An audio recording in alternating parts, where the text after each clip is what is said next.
like historical fictions? Are you looking for a mystery and thriller which also has a lot of history in it? And finally, are you looking for a book that is a 5-star entertainer?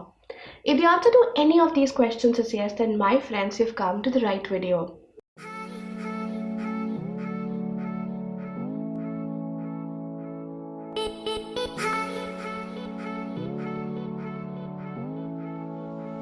Hey guys, I am Sankalpita and you're watching BookGeeks India, which is a channel where I make book-related videos.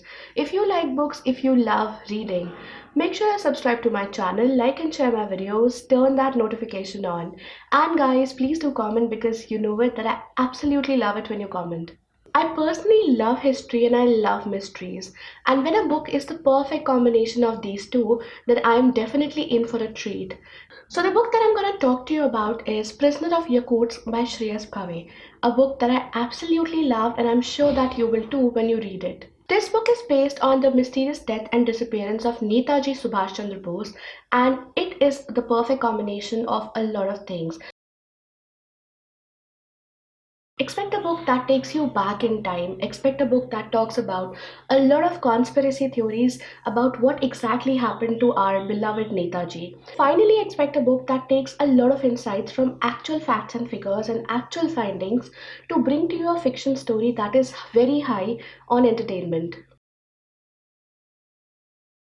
Talking about the story of this book, it is the year 1945 and Netaji Subhash Chandra Bose takes a series of flights from Singapore, but he finally dies when his flight crashes near a place called Formosa near Taiwan.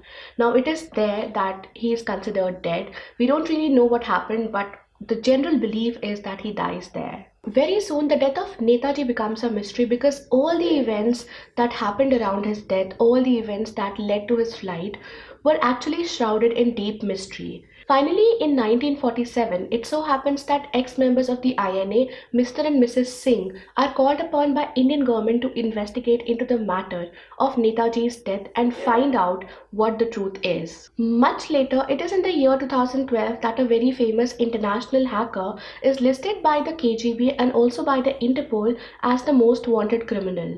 And then in the year 2015, a very famous multimillionaire CEO of a multinational company disappears all of a sudden. Now, these four events seem highly disconnected, but are they so? What is the one connection that binds them together?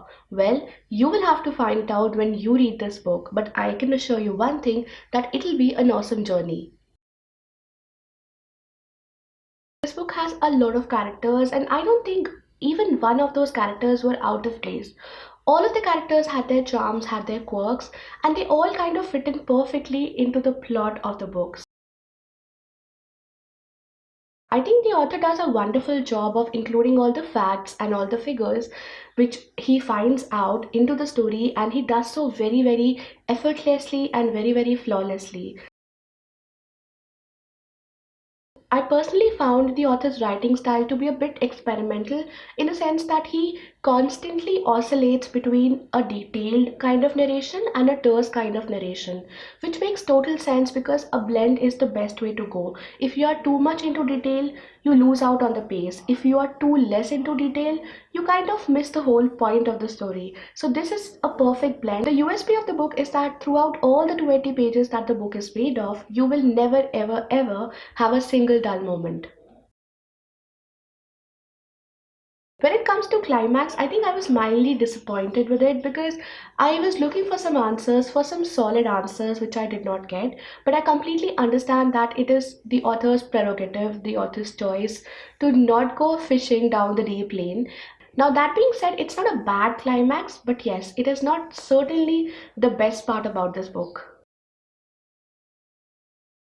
I've already told you a lot, and I don't need to tell you all over again that this book is a perfect entertainer. It has no dearth of entertainment all throughout the 280 pages. You will not have a dull moment, and that is what makes this book so special. In one statement, my final verdict about this book is just go for it.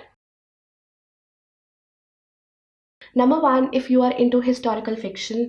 Number two, if you love mysteries and thrillers.